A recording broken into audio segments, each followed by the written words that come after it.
밝혔습니다. 강원도를 평화특별자치도로 만들겠습니다. 강원도가 남북평화시대를 선도하는 지역으로 성장할 수 있도록 강원평화특별자치도 설치법 제정을 적극적으로 추진하겠습니다. 금강산 관광 재개를 시작으로 원산에서 강릉까지 이르는 동해국제관광공동특구를 조성하고 강원도에 단절된 철도와 고속도로망을 확충하겠다는 공약도 덧붙였습니다. 이 후보는 이와 함께 바이오 헬스 융복합 벨트와 수소경제 생태계를 만들고 폐강 지역과 적경 지역에 대한 지원도 아끼지 않겠다고 약속했습니다. 이재명 후보는 기자들과 만난 자리에서 강원도의 SOC 확충은 기존에 추진되던 것을 성실하고 속도감 있게 이행하는 것이 가장 중요하다고 설명했습니다. 저는 공약이나 이런 것에 대해서 매우 좀 신중한 편이에요. 실현 가능한 것들을 해야 되고 이미 제시된 것들 중에 하지 못하고 있는 것들을 좀 빨리 완결하는 게 훨씬 더 중요한 일이라고 봅니다. 춘천과 인제, 고성과 양양, 강릉 등을 방문한 이 후보는 시내 중심가와 시장 등을 찾아 시민들과 만나 지지를 호소했습니다. 전혀 새로운 세상, 여러분 모두가 행복해하는 세상, 젊은이들도 일자리가 없어 고통받지 않는 그런 성장하는 나라, 경제가 살아있는 그런 세상 만들겠습니다, 여러분. 한편 이재명 후보는 과거 반대했던 오색 케이블카 사업에 대해서는 환경 훼손을 최소화한다는 조건으로 추진되면 얼마든지 설치할 수 있다는 입장도 내놨습니다. MBC 뉴스 배현환입니다. 다음 달 베이징 동계올림픽을 앞두고 직전 개최지인 평창은 전지훈련 특수를 기대했습니다. 하지만 최근 중국이 입국 절차를 강화하면서 전지훈련 예약이 무더기로 취소되고 있습니다. 조성식 기자입니다. 4년 전 올림픽 주무대였던 평창 알펜시아, 중국 베이징 겨울올림픽을 코앞에 두고 선수들이 실전과 같은 훈련에 구슬땀을 흘리고 있습니다.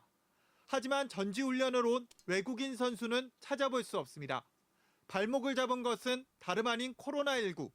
당초 7, 8개 나라에서 200명 이상의 선수들이 평창 전지훈련을 계획했지만 실제 확정된 것은 오는 20일 입국 예정인 미국 봅슬레이 팀 20명이 전부입니다.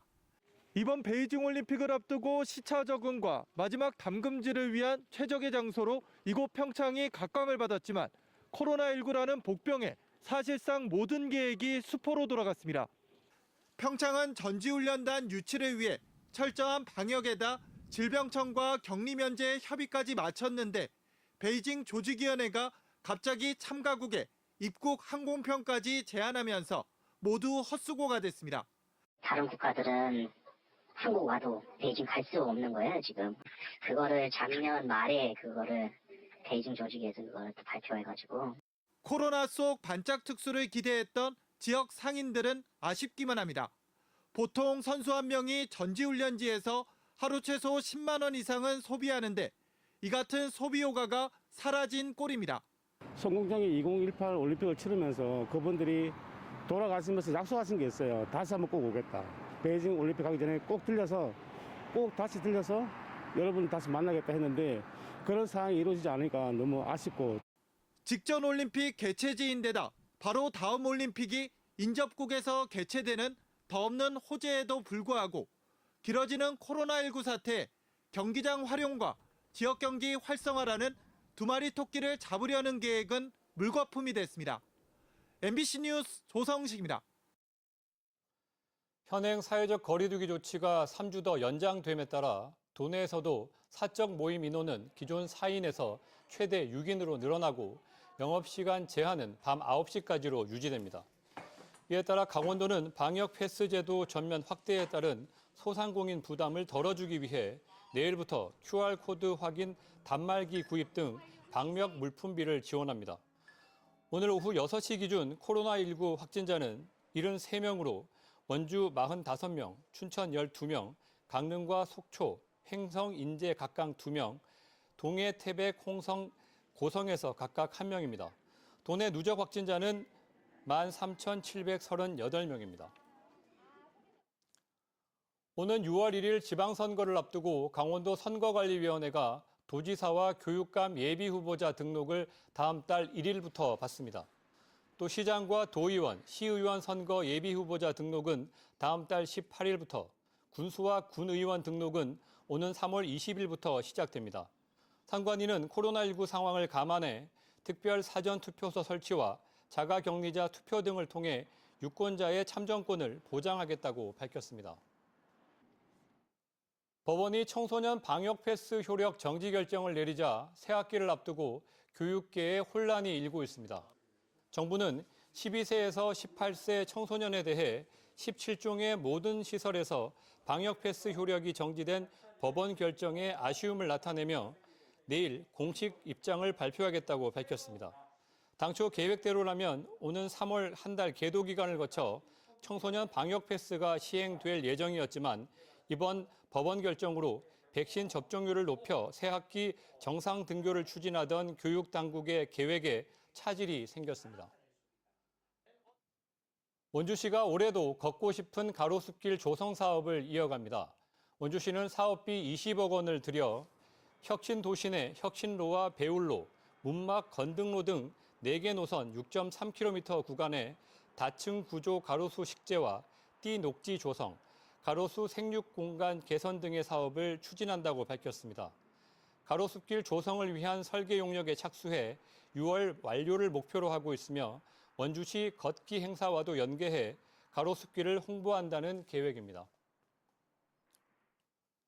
강원지방 중소벤처기업청은 코로나19로 위축된 중소벤처기업과 소상공인들을 위해 내일부터 2주간 찾아가는 지원시책 설명회를 진행합니다. 내일부터 20일까지는 춘천 강원중기청 대회의실과 원주 강원도 경제진흥원 대회의실에서, 오는 24일부터 27일까지는 강릉 관동대 요셉관에서 설명회가 각각 진행될 예정입니다. 설명회에서는 창업 벤처나 수출, 소상공인 자금과 마케팅 등 지원 사업과 사업 신청 방법에 대해 들을 수 있고 질의 응답도 진행합니다. 강원도 인구가 7개월 연속 늘고 있는 가운데 지난해 도내 6개 시군의 인구는 늘었지만 나머지 시군은 줄었습니다. 지난해 강원도 인구는 153만 8,492명으로 2020년에 비해 4,300여 명 줄었지만 연초에 인구 감소세를 딛고 6월부터 12월까지는 7개월 연속 늘었습니다. 시군별로는 원주시가 4월 이후 9개월 연속 늘면서 35만 7천여 명, 춘천은 28만 5천여 명을 기록했고 속초와 고성, 횡정, 횡성, 인제도 늘었습니다. 강릉은 21만 3천여 명을 기록해 1년 전보다 300여 명 줄었고 태백과 삼척, 철원 등은 1,000명 이상이 감소했습니다. 설 명절에 대비해 고속도로 휴게소에 임시 선별검사소가 운영됩니다. 강원도는 오는 26일부터 서울 양양고속도로 양양 방향 인제 내린천 휴게소와 28일부터는 영동고속도로 강릉 방향 횡성 휴게소에 코로나19 임시 선별검사소를 설치 운영합니다. 임시 선별검사소는 설 연휴를 포함해 2주간 운영하는데 검사 추이에 따라 운영 시간을 조정할 방침입니다. 강원도는 설 명절 연휴 대규모 이동에 따른 코로나19 확산을 방지하고 선제 검사를 받아 지역 사회로의 감염 확산을 막겠다는 취지라고 밝혔습니다. 강릉시가 그동안 임시로 설치했던 유천 택지의 코로나19 선별검사소 운영을 중단합니다. 강릉시는 하루 5,000명까지 코로나19 검사를 할 수 있도록 보건소의 선별검사소 시설이 확대됨에 따라 지난달 설치했던 임시검사소는 내일까지만 운영한다고 밝혔습니다. 강릉시는 확진자 발생 추이에 따라 필요할 경우 임시 선별검사소를 재개할 수 있도록 시설물은 그대로 유지할 방침입니다. 평창군이 코로나19 상황에서도 지난해 마을별 농촌 체험과 지역 농특산물 판매 등으로 15억 원의 소득을 올렸습니다. 평창군에 따르면 슬로우보트, 밤 소풍 등의 체험 프로그램을 운영한 미탄면 얼음치 마을이 3억 원의 매출을 올렸습니다. 뉴스를 마칩니다. 감사합니다.